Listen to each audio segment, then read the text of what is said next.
so. Okay, all right. So go to your email. You'll find 2 invites to join the food blog, and get that done. New prompts are up on the Moodle site. You have a test coming up on Monday. I need to put this on. So,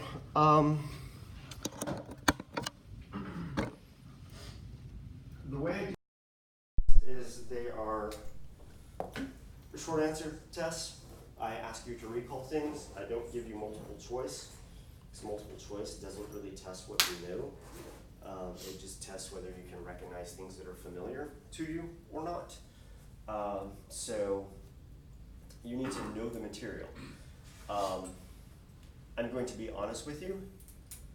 I do not care how well you score on the test. Just being honest.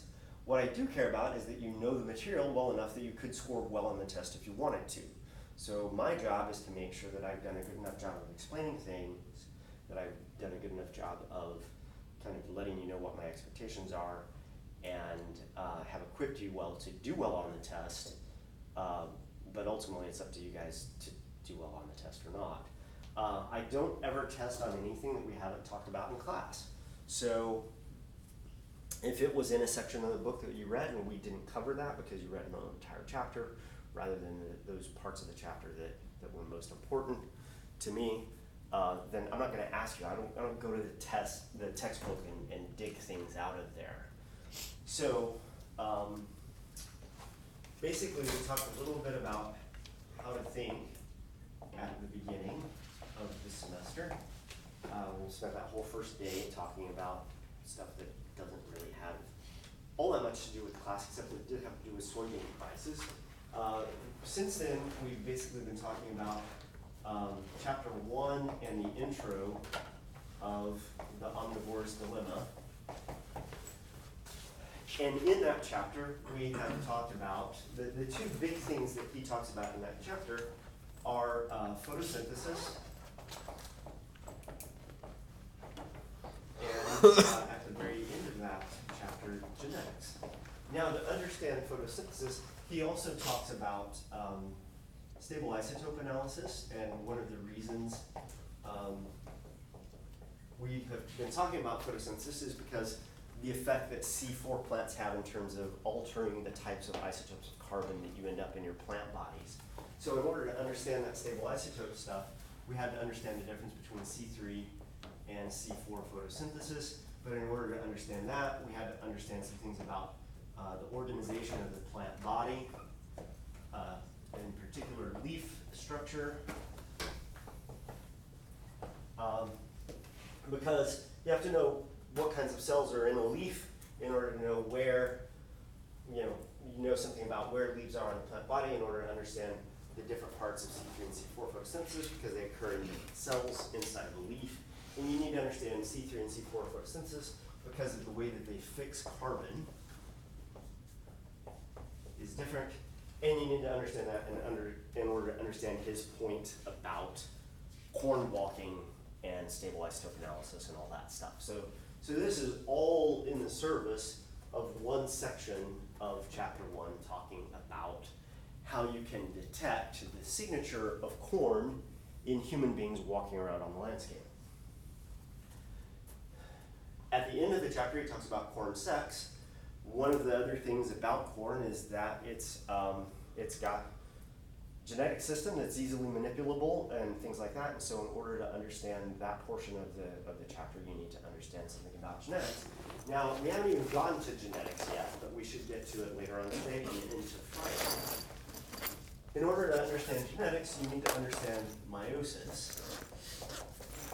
In order to understand meiosis, it's easier to start with mitosis.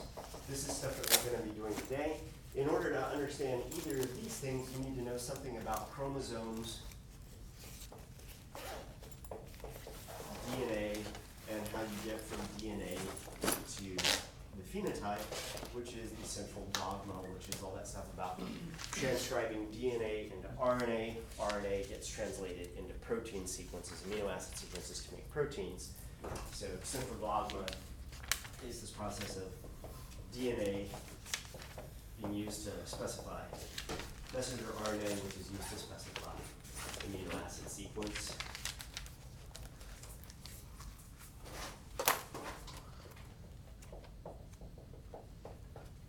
Which is what makes up a protein. So, common question that I get before the first exam is, what's going to be on the test? That's going to be on the test, because that's what we've talked about so far. That's all that we've talked about so far. Now, is every little detail of all of this stuff up on the board? No, but these are the main topics that you need to make sure that you're conversant in. So for example, I'm just gonna tell you right now, there will be a figure of a leaf on the test. It will have arrows pointing to different parts of the leaf and blanks there, and it will ask you to fill in the blanks with the name of the parts of the leaf. There will be probably a picture of a cell, of a plant cell on there. Same thing, asking you to label the parts of the cell. But you need to concentrate on the parts of the cell that are actually relevant to the conversations that we've had. What are the parts of the cell that are important for doing photosynthesis? C3 and C4 photosynthesis is probably something that's difficult for you to still continue to wrap your brain around. But why are we looking at C3 and C4 photosynthesis together? The different ways carbon is fixed. So it's different ways carbon is fixed, but why? I could have given you crassylation and acid metabolism.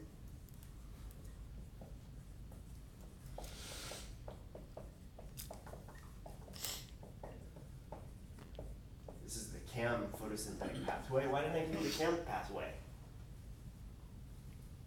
Are you trying to show us the most efficient ways of This is a highly efficient way. This is so efficient of water conservation that desert plants like cacti do CAM photosynthesis.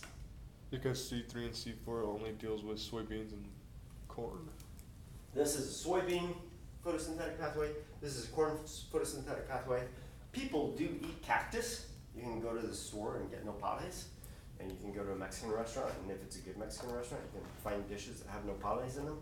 Nopales are the stems of the cactus. They look like leaves, but they're actually stems. CAM photosynthesis is not a photosynthetic pathway that most food crops utilize, and so I'm not giving you that because it's not really applicable to the things that we're talking about in this class, having to do with corn, soybeans, wheat, and things like that. So I didn't give you that because nopales is such a small fraction of the food supply. We're not going to worry about that. So I'm giving you these two things because they're photosynthetic pathways of major crops that we grow: tomatoes, soybeans, squashes, peas, strawberries, et cetera, are C3, corn, sorghum, sugarcane are C4. What's the important parts of that you need to know, though? To see how they'll be able to adapt, or like how they'll grow in a certain environment. The C3 has to have a specific type of temperature and like Yeah, so in what environments do each of these two photosynthetic pathways thrive? Describe them. C4 is in drier places. C3? Colder.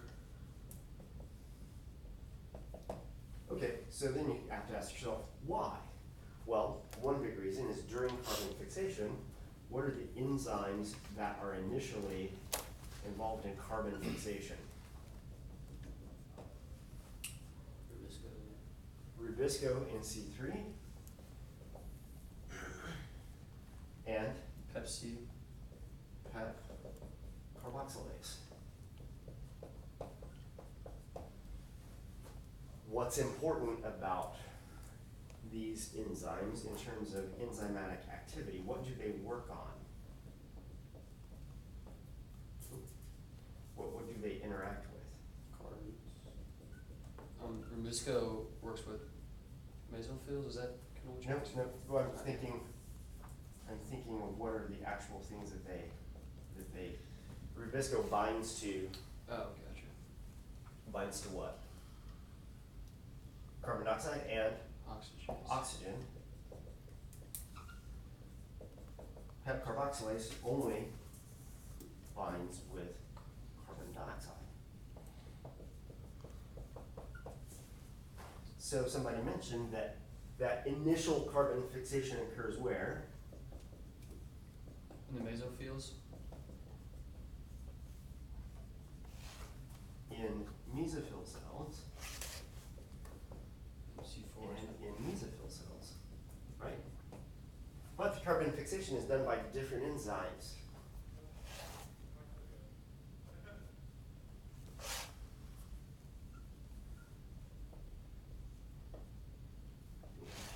Is Rubisco found?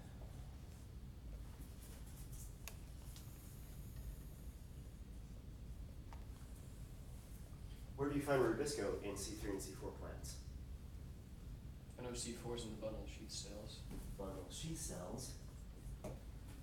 Where's it going to be in C3 plants? Mesophyll. Mesophyll cells.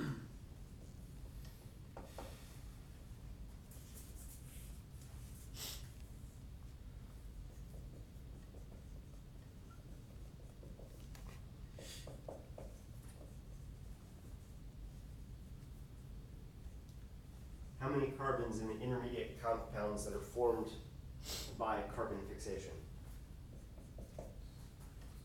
Rubisco adds carbon dioxide to ribulose bisphosphate. Carboxylase adds carbon dioxide to phosphoenol pyruvate. What's the first intermediate compound that comes into existence? Has to do with what? Yeah, there's 5 carbons and There's 5 carbons in ribulose bisphosphate. Add a carbon dioxide to it, that gives you 6. and that is unstable though, so it breaks down into 2. 2 carbon molecules. Phosphoenol pyruvate has how many carbons? 3. 3. Add a carbon dioxide to that. C4. It is a 4 carbon. That's why they're called C3 and C4.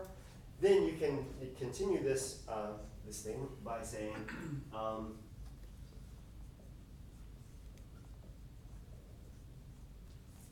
what effect does all this have on what these plants do in terms of their stomata opening?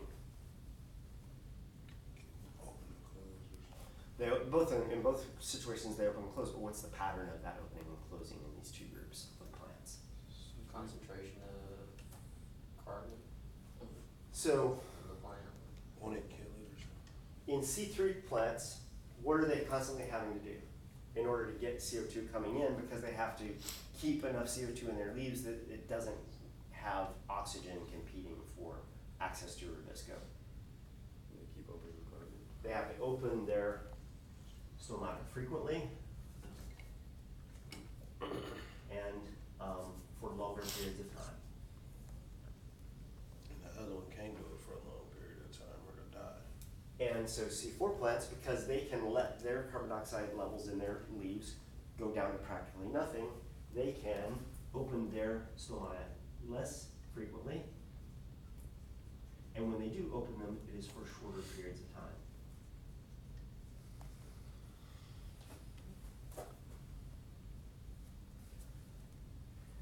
These are the fundamental similarities and differences of C3 and C4 photosynthesis. If you know all of these, you can work your way through figuring out what these two photosystems have to do with water balance in plants, which is why C4 plants do better in hot, dry areas and C3 plants do better in cool, moist areas.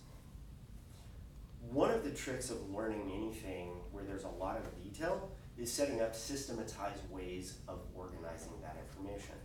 I gave it to you in a long process, but along the way in that long process, there are things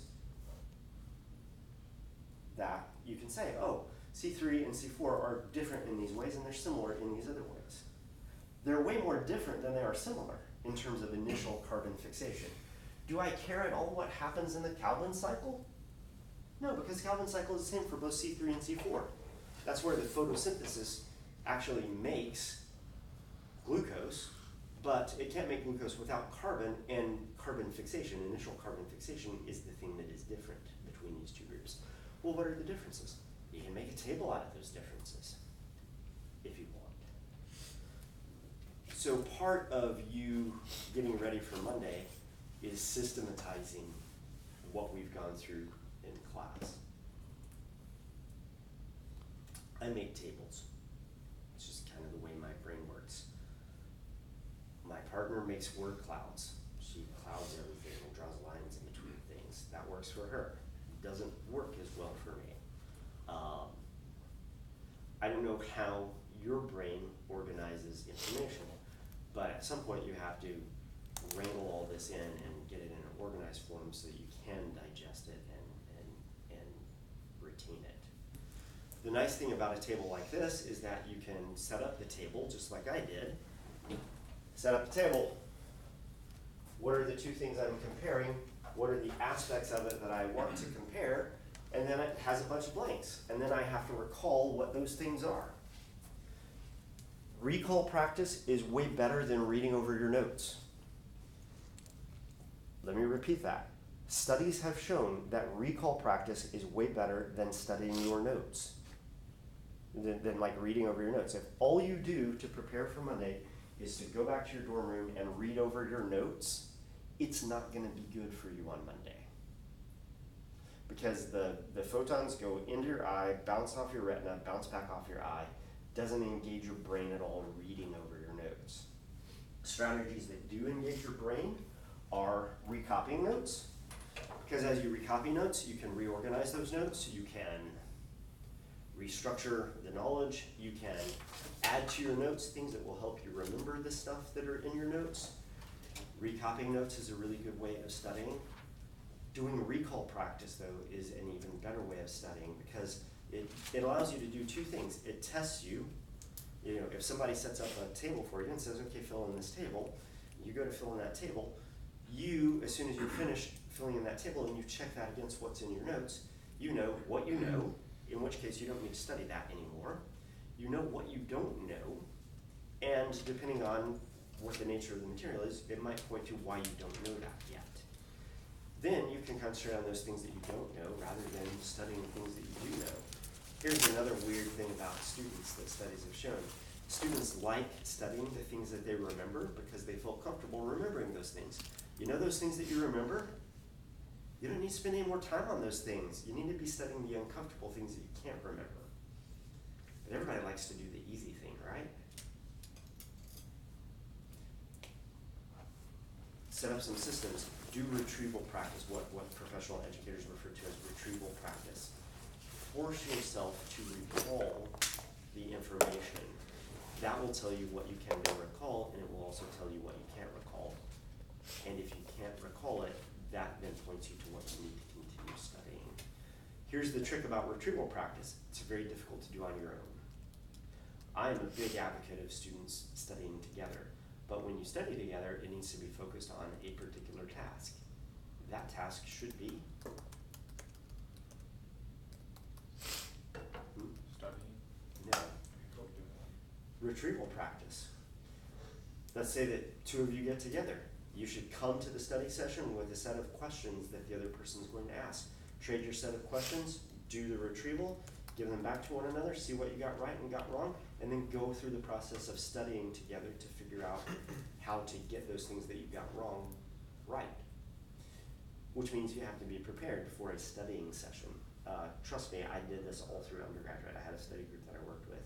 And our rules were you had to be there every meeting, you had to be on time, and you had to come with a set of questions. If you showed up and you didn't have a set of questions generated, we said goodbye to you, said, hey, come back next time bring some questions.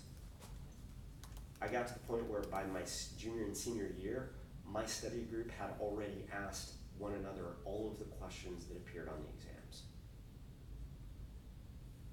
Already asked and answered in a study session. Such that when we got to the test, there was nothing that the professor could put on the test that we hadn't already asked one another.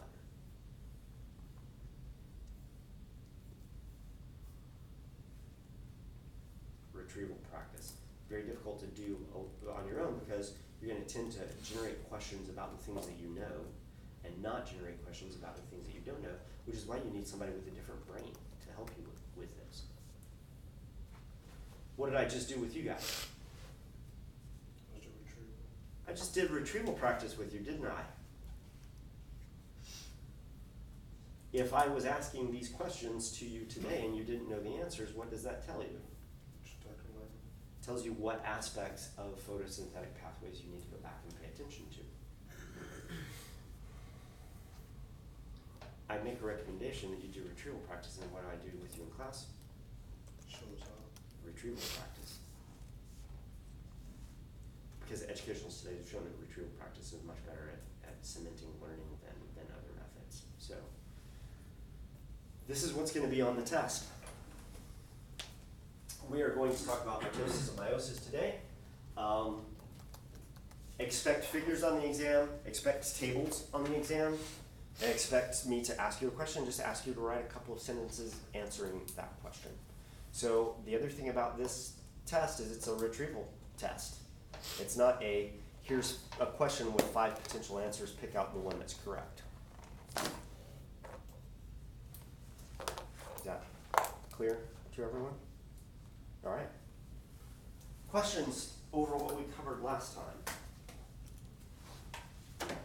We were talking about, we had just finished up central dogma, and we're about to talk about the cell cycle, and there wasn't really enough time to start into cell cycle.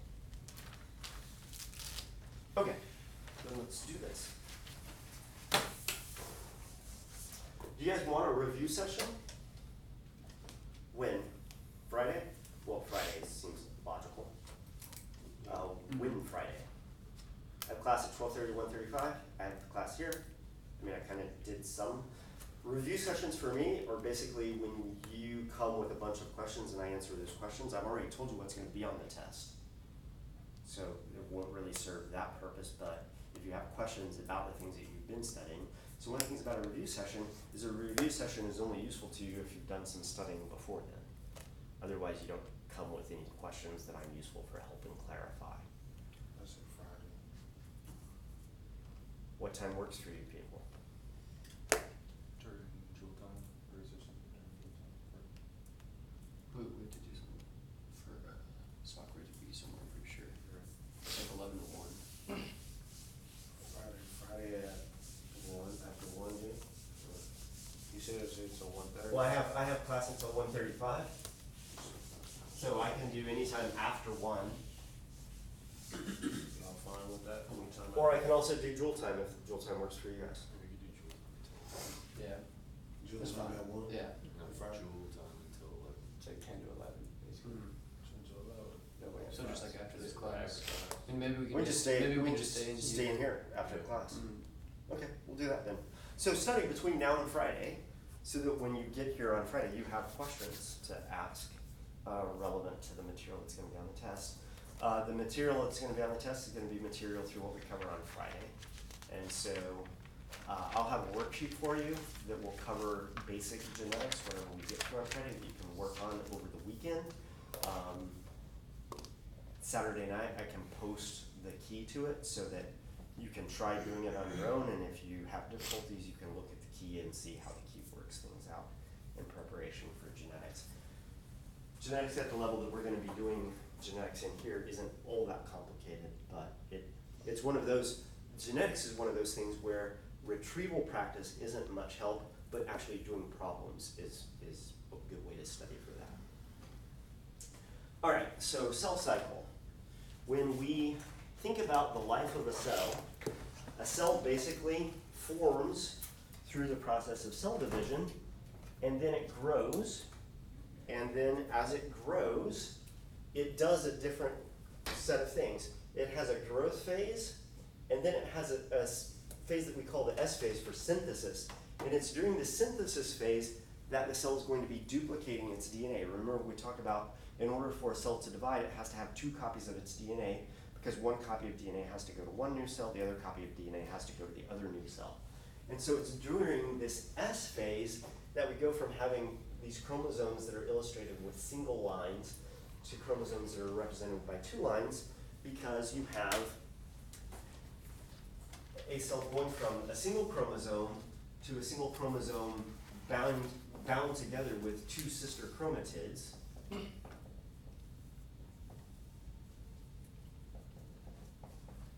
Another useful way of studying is take all these foreign words that have appeared on the board and write them down, and write down definitions for what these are. What are sister chromatids? They're the two copies of DNA that are bound together in the middle by a centromere. And these things make up a chromosome with two copies of DNA, which is different from a chromosome with one copy of the DNA. Because these two copies of the DNA are going to be partitioned to new cells when the cell goes through cell division.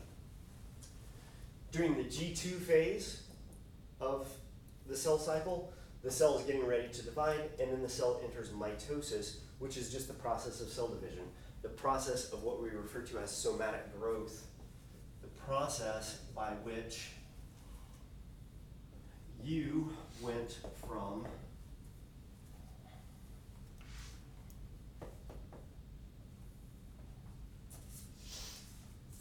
zygote to nulla,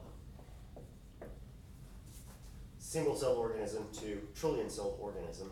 This process of mitosis is how you got there. Single cell dividing into two cells, that two cells dividing into four, four dividing into 8 to 16, 16, 32, 32, 64, 64, 128, 128, 512, 1024, etc. Until you are who you are. So, cell cycle, the main thing that you need to think about is this S phase is where you synthesize new copies of DNA, new copies of chromosomes. So that when you get to mitosis, what you have is you have these chromosomes floating around, and each chromosome has two sister chromatids attached to it. And in the early phases of mitosis, you start off with, remember back to the basic structure of a cell. Remember, plant cells are squarish, rectangular, and in the middle of this cell is a big vacuole, a membrane-bound sac in the middle, and then squished off to the side is the nucleus and all of the other cell components. The nucleus is here. If we want to draw things in green, the chloroplasts are squeezed out to the edges here. Mitochondria, which are these double membrane structures that are made from old bacteria. The Golgi apparatus, which make new membranes, is in here. There's all this stuff inside of a cell, most of which we didn't talk about. But in the nucleus is actually where these chromosomes are found. And we can draw chromosomes differently by giving them different structures in terms of where the centromere is occurring. And we can also draw them by changing their length. So these are chromosome 1, chromosome 2, and chromosome 3, for example. One chromosome is evenly divided by the centromere, another chromosome is unevenly divided by the centromere, and the last chromosome is short. So you can make these distinctions by drawing them, which is good because a good way to remember mitosis and meiosis is to draw the different phases of it. So at the very beginning of mitosis is a phase called prophase. And in prophase, what happens is this nuclear membrane begins to break down. And the chromosomes, rather than being long, stringy chromosomes that you can't even see, they do what we call condensing. They become shorter and fatter so that you can actually see them under a microscope. So chromosomes condense. And the nuclear membrane breaks down.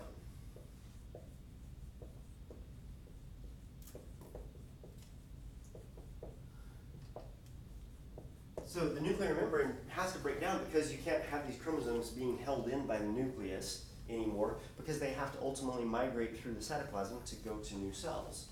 And so at the end of prophase, you kind of have these chromosomes hanging out here, and there's no nuclear membrane around them. And the other thing that starts to happen is that you make the movement from prophase to metaphase. During metaphase, the other thing that's happened in plants at least is that this vacuole, the central vacuole, also has broken down. Because what happens in metaphase is these chromosomes migrate to the middle of the cell. Sorry. They migrate to the middle of the cell.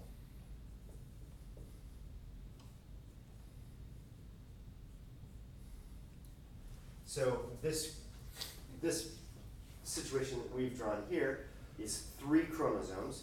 It has a diploid number of 2 times 3, 6 chromosomes. In the same way that you have 23 different types of chromosomes, you have 2 copies, giving you 46 chromosomes.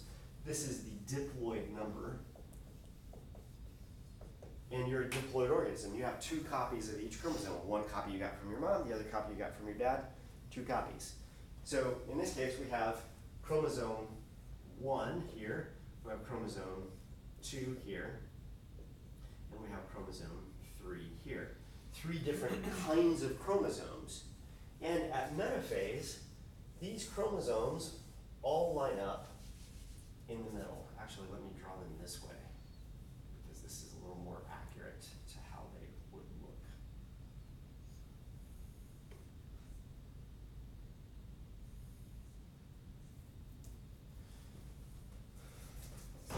Except that I need more space.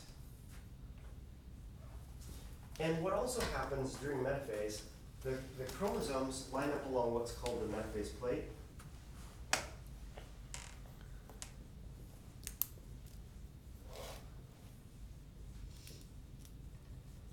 Along the center of the cell.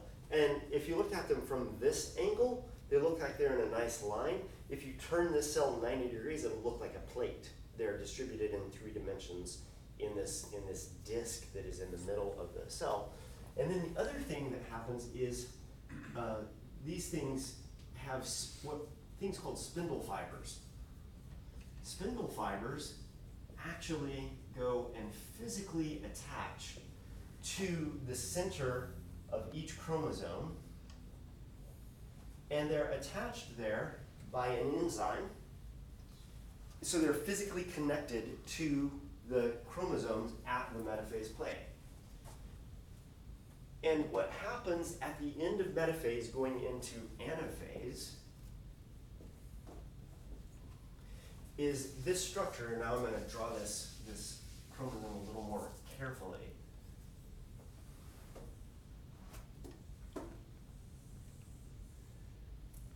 There's a structure here at the center that holds these 2 sister chromatids together. There's an enzyme that comes and attaches to the chromosome on both sides that is attached to a spindle fiber. And so now I'm drawing this situation really big. This enzyme that is attached to the spindle fiber does 2 things. The first thing it does is it breaks the centromere. Separates these 2 chromosomes from one another, and then the main thing that this enzyme does is it digests this spindle fiber. The spindle fiber is made up of tubulin, it's a protein, and in the same way that you can put proteins together by putting a bunch of amino acids together in a long sequence, you can also take proteins apart by just removing those little subunits of amino acids. And so what this enzyme does is it starts eating up this spindle fiber. As it eats up the spindle fiber, the enzyme moves, and because the enzyme is attached to the chromosome at the centromere, it pulls that chromosome along. This one starts digesting this tubulin, and as a result, it starts pulling this chromosome along. And it starts pulling these chromosomes away, and it isn't that the fiber is getting short because it's contractile. It doesn't go long and reach out and then contract on itself. It actually just gets built in place, makes the connection with the chromosome, and then it basically gets destroyed. Think of this as, you guys remember, you guys play video games? You guys know Pac-Man? Think of it as Pac-Man.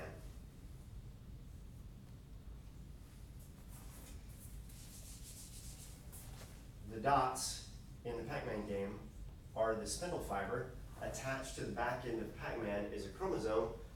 Pac-Man is eating up these dots, and because the chromosome is attached to the back of it, as Pac-Man moves, so does the chromosome. Does that help? That's the first time I've ever used Pac-Man in a class. So what happens in anaphase is the sister chromatids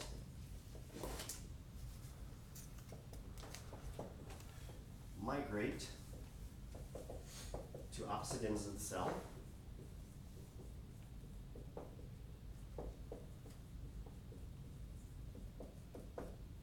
And then in the last phase, telophase, you've split these guys open. They're moving to the opposite ends of the cell.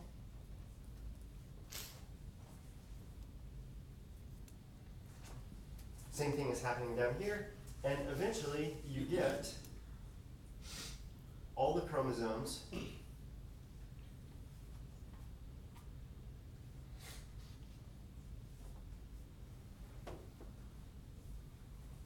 in one part of the cell. Same thing happens down here.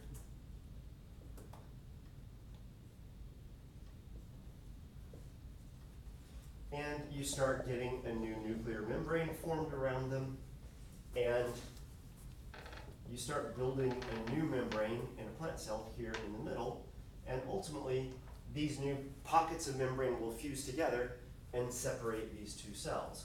So in telophase, you get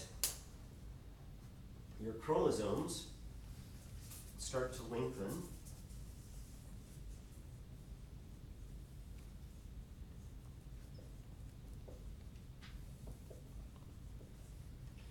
The new nuclear membrane forms.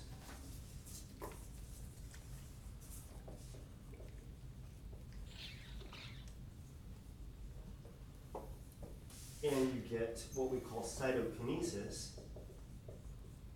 which is the formation of new cell membrane, separating the new cells from one another.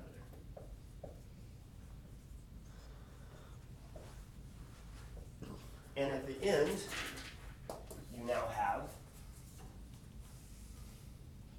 two new cells with a complete cell membrane.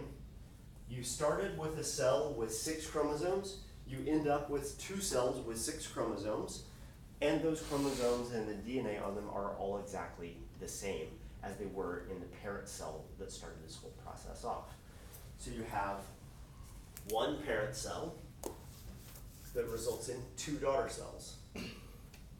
So in the same way we did a table for C3C4 photosynthesis, we can do a table for mitosis. What happens in mitosis? Well, what does it start with? It begins with a parent cell. It ends with 2 daughter cells. The DNA of these daughter cells is genetically identical.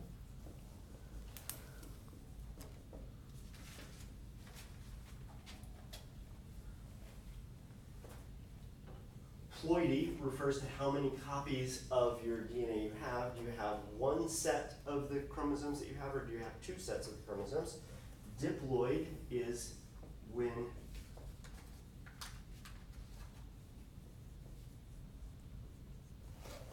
you have 2 sets. And so you start with a diploid parent cell, and you end up with a diploid with 2 diploid daughter cells. In this table, what are we going to contrast things with? Yep.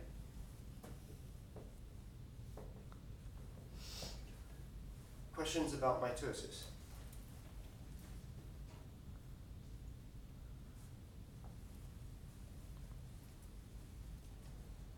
I didn't give you the name of the enzyme that eats up the spindle fibers, because I don't think you necessarily need to know it. You just need to know that there is an enzyme there and what it does and how that makes the chromosomes move. Let's say genetically what? Genetically identical. Sorry, I was running out of space.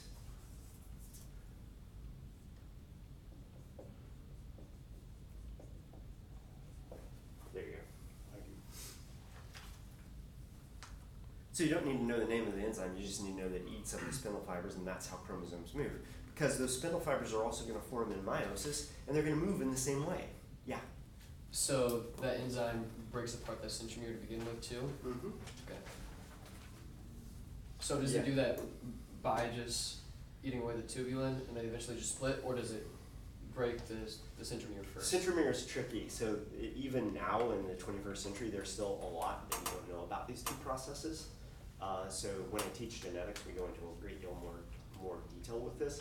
But for example, the centromere isn't a physical thing like I've shown you there. It's actually just an area of really condensed chromatin. So remember, a chromosome is made up of DNA wrapped around histone molecules all bundled up together. Those histone molecules can be really spread out, or they can be really condensed. I showed you the condensed form where they're all stacked up and folded. Normally when DNA and chromosomes are in the cell, the chromosomes are much less folded up, and so they're more string. They're more like long strings, such that the nucleus under a microscope just has a kind of grainy appearance to it. It's only when you get into the preparation for cell division that this thing begins to condense on itself, folds up more, it becomes thicker to the point that you can see it under a light microscope. The centromere is actually a place where it's normally folded up like that. And so we actually don't know how the two sister chromatids are held together at the centromere, and we don't know what the action is that actually breaks them apart. We just know that it's probably an enzyme, and it's probably the same enzyme that occurs there. So even today, there's still plenty that we don't know about this process. So I sometimes gloss over the details because they're not absolutely necessary for you to follow along. But they do stay connected, and they do eventually have to come apart. Okay. Yeah. And this process just continues to repeat itself, correct? Oh yeah, over and over and over and over again. It's going on in your skin cells right now. You're creating new skin cells through the process of mitosis. Meiosis only occurs in the germ cells, which are located in you in ovaries and testes, and which in plants are located in the anthers. In meiosis, you mean? Meiosis, yeah. So meiosis, yeah, so let's get to meiosis. I'll erase all this and then we'll put up meiosis. Okay. Yeah. What's that word on the DNA? Genetically identical? Right, that Oh, one. ploidy. Ploidy. Ploidy. Ploidy. What does that mean It's just exactly? the fancy scientific name for how many copies of chromosomes you have. So haploid means one copy of DNA. Diploid means two copies, and that's what you are. Triploid means three copies.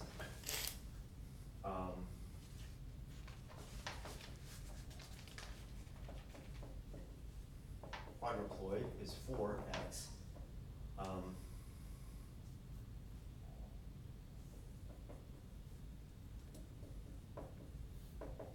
Sexaploid is 6x. This is actually what wheat is. So when you eat bread, you're eating stuff that came from a plant that has 6 copies of each of its different kinds of chromosomes. And that comes from crossbreeding. One of the things that we'll study at the end of the section on genetics is we'll study how plants got to have multiploidy sorts of situations.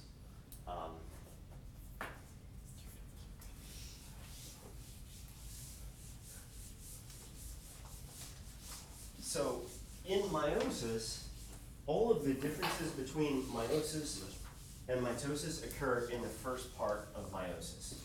So meiosis occurs in 2 phases, 2 divisions, if you want to think of it that way, 2 cell divisions. This occurs in testes in males and ovaries in females, and it occurs in ovaries in plants, but it occurs in the anthers in male plants, the things at the ends of the stamens. ultimately, these anthers produce the male gametes, which are pollen grains, and the female flowers produce the ovule, that is the egg in plant. So, at the beginning, we have something that looks very similar to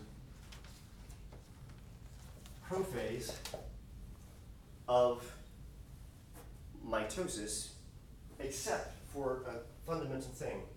The cell membrane will start to break down, but when these chromosomes begin to condense and become visible, they actually pair up with one another, such that homologous pairs of chromosomes will come to lie right next to one another.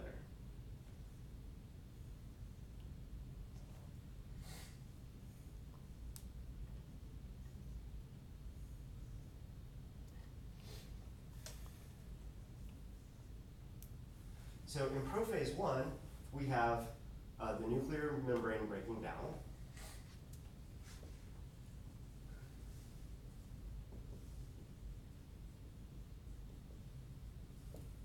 We have chromosomes condensing,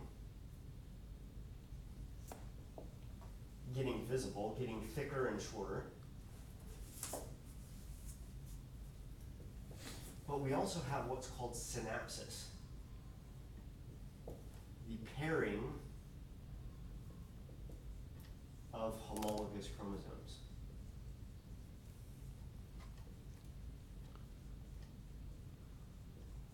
So now, to go back and review some terminology, when we talked about homologous chromosomes, they're the same type of chromosome, but because one came from your mom, the other came from your dad, they can have different expressions of the same genes, but they have all the same genes there. If there's a gene for tongue rolling here, maybe your dad can tongue roll and your mom couldn't, and so you get a dominant allele from your dad and a recessive allele from your mom, but the tongue rolling gene is located on chromosome 1, and the only possible differences between this chromosome and this chromosome are what the different forms of those genes would be. And I also forgot to show you this. Come on, work with me. This is actually a micrograph of mitosis, and so this is in the root of an onion root that is actively growing lengthwise down into the ground. And in this, you can see cells that are at prophase. You can see the chromosomes condensing, becoming thicker so that they're visible. You can see chromosomes lined up along the center of the cell, metaphase, showing that metaphase plate. You can see chromosomes that are being pulled to opposite ends of the cell, and they start off linear, and as they get pulled, they're pulling through the cytoplasm, so they actually kind of take on this Y sort of shape. It's getting pulled to both sides. This is telophase. You can see that the chromosomes are beginning to become less visible, less distinctive. They're becoming organized into a nucleus, and you can see a new cell membrane forming in the middle there. So each of these phases has a particular look to them. Yeah? How long does this whole process take? So in the cell cycle, most cells spend most of their time in what we refer to as interphase, G1, G2, and G3. G1, S, and G2. G1, S, and G2. Growth phase, synthesis phase, and then second growth phase, preparation for cell division. Mitosis is a really short time period, so that when you look at an onion cell, or an onion root, what do you see? You see interphase, interphase, interphase, interphase, interphase, interphase, interphase, interphase, enter, enter, enter, enter, enter, enter, enter, enter, enter, enter, enter, enter, enter. Most of the cells are in interphase. We don't know where in interphase they are. They might be in G1, they might be in G2, they might be in S, they could be anywhere in that. But you find a smaller number of cells that are going through active mitosis, because that makes up a very small portion of time of the life of a cell. And how long does mitosis itself take? I don't know, actually. I'd have to look it up. Yeah, I don't know the exact time frame. It's quick. It's relatively quick. So get different every time, or is it the same? Should be the same, I would guess. I don't see why it would change very much. Can mutations occur during mitosis? Mutations can occur anytime that you create new DNA. So let's go back to the cell cycle. Where would mutations be occurring? The cell group?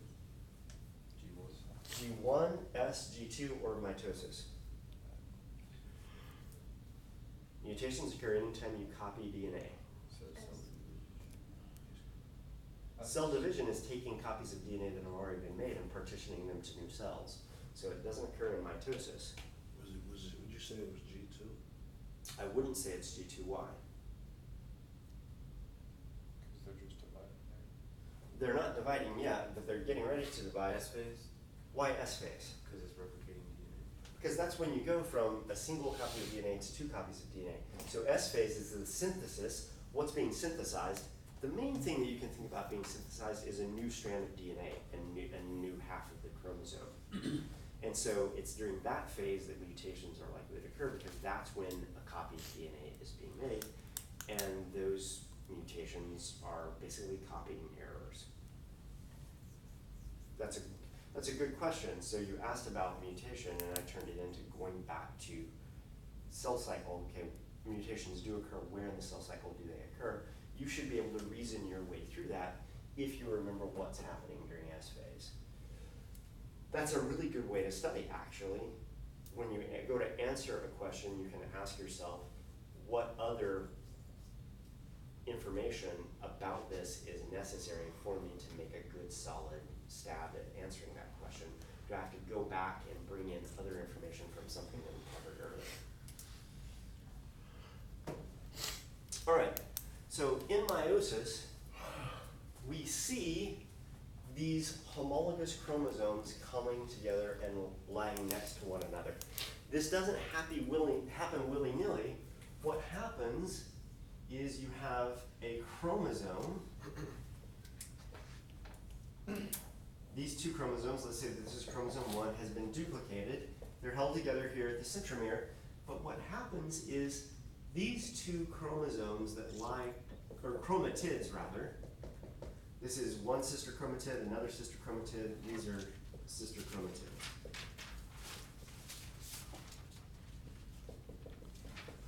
What happens when these chromosomes, the way they get together is that there's a complex of protein. It is called the synaptonemal complex. I don't know why scientists have to have such complicated words for things. But this synaptonemal complex forms, and it physically bonds these two chromosomes together. And during prophase 1, synapsis, which is this process of them being paired up together, these homologs being paired up together, this is when the synaptonemal complex forms. That's how synapsis occurs. Once again, I'm only giving you the term because the term is important for identifying something that's going on in the cell. So there will be a synaptonemal complex forming between these two, a synaptonemal complex forming between these two. Now during metaphase, what happens is these homologous chromosomes line up along the middle of the cell, and so in that way it's very similar to mitosis, except that in mitosis, the homologs weren't paired with one another. In meiosis, the homologs are paired with one another. Now here's the tricky thing about this. When these chromosomes are together like this, what can happen is they can break. And when they break, they can become reattached such that what was the end of this homologous chromatid becomes attached to this chromosome, and what was the end of this homologous chromatid becomes attached to that chromosome. So let's say that these two sister chromatids in this chromosome came from your dad. These two sister chromatids making up this chromosome came from your mom. And let's say that your mom is not a tongue roller, such that the tongue rolling gene would have been, oh, sorry. The tongue rolling gene, the recessive allele would have been found on her two chromosomes, but your dad is a tongue roller and he's a homozygous dominant tongue roller. Now, this chromosome is made up of 2 copies of the DNA, but they have 2 different versions of the tongue rolling gene. Because of this mistake, this breaking of the chromosomes and becoming reattached, the chromosome that came from your dad, these 2 sister chromatids now have a dominant allele and a recessive allele. And so in this figure, they're actually showing you that by doing it in different colors. You can see the crossing over here, such that now you have a blue chromosome and a green chromosome, but when they come apart, this blue chromosome has one chromatid that is all blue, but it has a second chromatid that is blue, but green on the 2 ends. This green chromatid here is all green, but this other chromatid is mainly green with blue on the tips. This process is called crossing over. And it happens. And what it does is it recombines different kinds of genes with one another. So now, if you had the tongue rolling gene on one part of this chromosome, and you had the gene for hitchhiker's thumb. You guys know what hitchhiker's thumb is? Thomas has it. I got some pretty bad hitchhiker's thumbs. Hitchhiker, oh, that is totally a Yeah. hitchhiker's thumb. Hold that up. It's 90%. So when I hold my thumb up, my thumb goes straight up. He holds his thumb up and it looks like somebody broke his thumb bending it backwards. What the? That's a genetic trait. It's controlled by a single gene. Alright. So in your mom, let's say that your mom had, let's say she had hitchhiker's thumb, but she couldn't roll her tongue. So this sister chromatid would have had a combination of non-tongue rolling with a hitchhiker's thumb. Let's say that your dad could not do that with his thumb. He doesn't have hitchhiker's thumb. So your mom's genotype was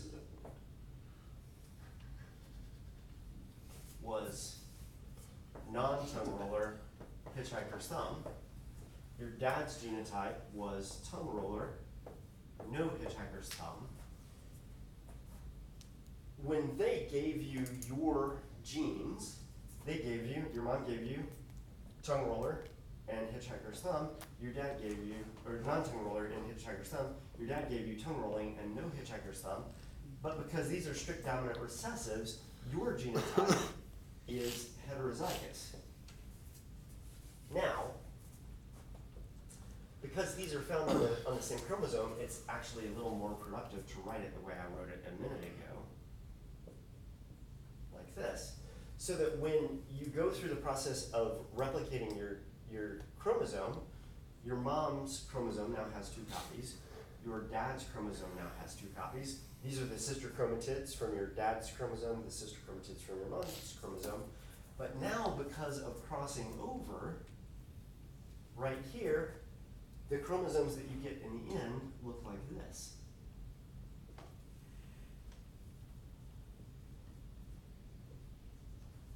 Because of that crossing over. So now you have 2 alleles that are combined in a way that they weren't originally combined in any of your parents' genotypes. The recessive tongue rolling allele is paired with the recessive hitchhiker thumb allele. That doesn't occur anywhere in your parents' genes. So in you, it has become recombined. We call this recombination because you get combinations of genes that weren't there before. Yeah? Why did the big H move, but the big T didn't? Like, the little H and the big H moved, but the little T and the big T stayed the I same. just left the T's in the same place Okay. and switched the H's because of crossing over. Okay. Yeah, that's all. Does it not happen where all of them have to cross over? Yeah, sorry, I should have, to make it match up there, I should have drawn big T, big H here, and little t, little h here, to make it match the in a sense, it doesn't matter that much. Yeah. You still have this combination of alleles that you didn't have before because of crossing over. So crossing over results in what we refer to as genetic recombination.